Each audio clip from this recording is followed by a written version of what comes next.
코스닥 시장, 양대 시장이 모두 다 낙폭을 좀 더 키우고 있습니다. 거래에서는 13포인트 하락, 코스닥 시장은 12포인트 하락하고 있습니다. 이제 장 종료까지 약 2시간 정도 남았는데요. 남은 시간 동안 투자 전략 어떻게 가져가야 되는지 김정철 대표님으로부터 말씀 듣겠습니다. 대표님.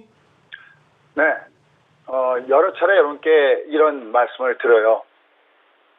우리 도와주지 않아도 된다. 우리 동력 안 줘도 돼. 그래 제발 너희들 쪽방만 깨지 마 하는 나라가 있다고 그랬죠. 바로 중국 중시입니다. 이미 여러분들 그 7월 달에 제가 우리나라에 영향을 줄 수 있는 크게 3가지 변수 중에서 하나가 항상 주가가 올라갈 때 저희 같은 사람이 하나의 의무라고 그럴까? 그런 것들은 올라갈 때 많이 주가가 조정받으면 뭐 때문에 조정받지 그럴 때 3가지를 얘기했었어요. 하나가 바로 일본의 도쿄올림픽을 앞두고 바로 코로나19가 확산 조짐을 보일 것이다. 그 다음에 2번째가 바로 미중 간의 정면 충돌 가능성 얘기들.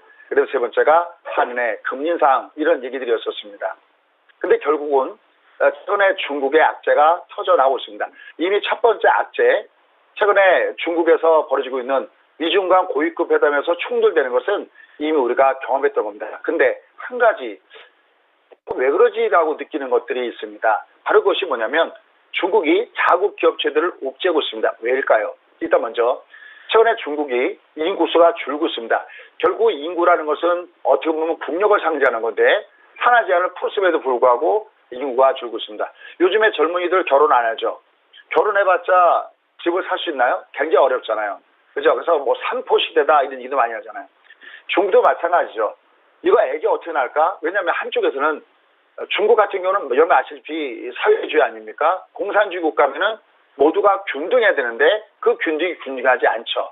누군가가 있는 사람들은 굉장히 비싼 과외를 시키면서 한쪽으로는 굉장히 뭐랄까요? 현 정부에 대해서 굉장히 좋지 않은 이런 시각도 가질 수 있고 불만색들도 많이 일어나는 거죠.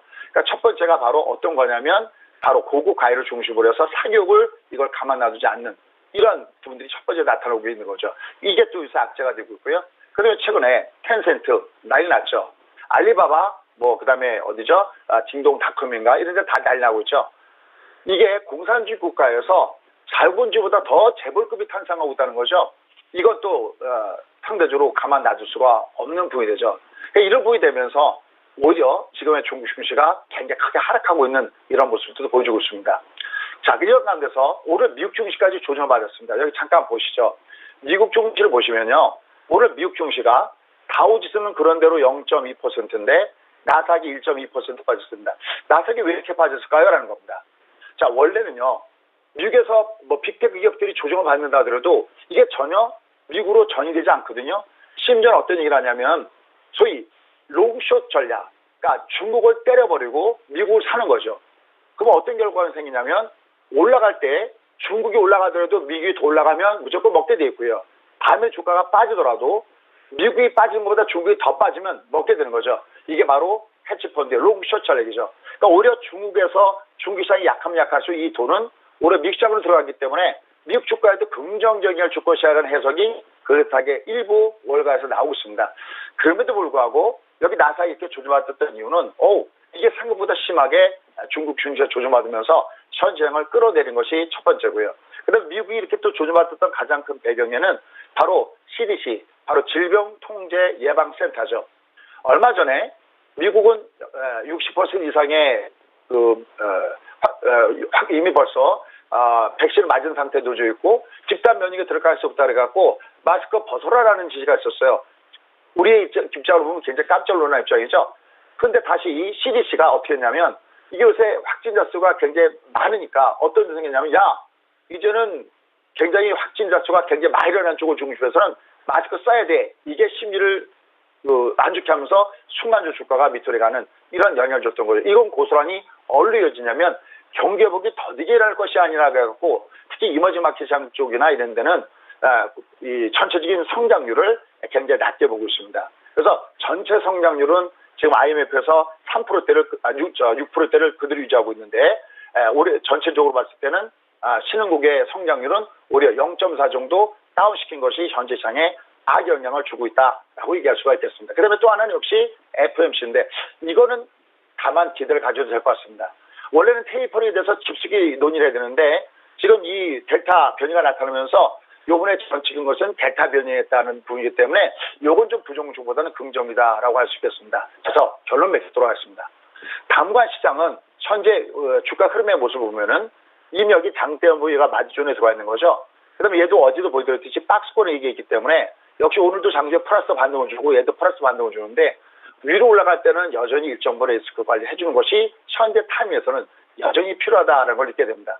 다만 일단 하락을 멈추려면 어디 갈까 하락을 멈춰야 되냐면 중국의 하락을 멈춰야 되는데 다행스러운 구간에 와 있습니다. 그게 어디 와 있냐면 얘가 지금 직전 저점대 라인 근처에 와 있다는 얘기죠. 그래서 얘가 밑에서부터는 약간 숨을 돌릴 수 있는 구간에 와 있지 않느냐는 점에서는 참 다행스러운 부분이다라고 이해할 수 있겠습니다. 그런데 문제는 뭐냐면 여기 이 밑에 두께입니다.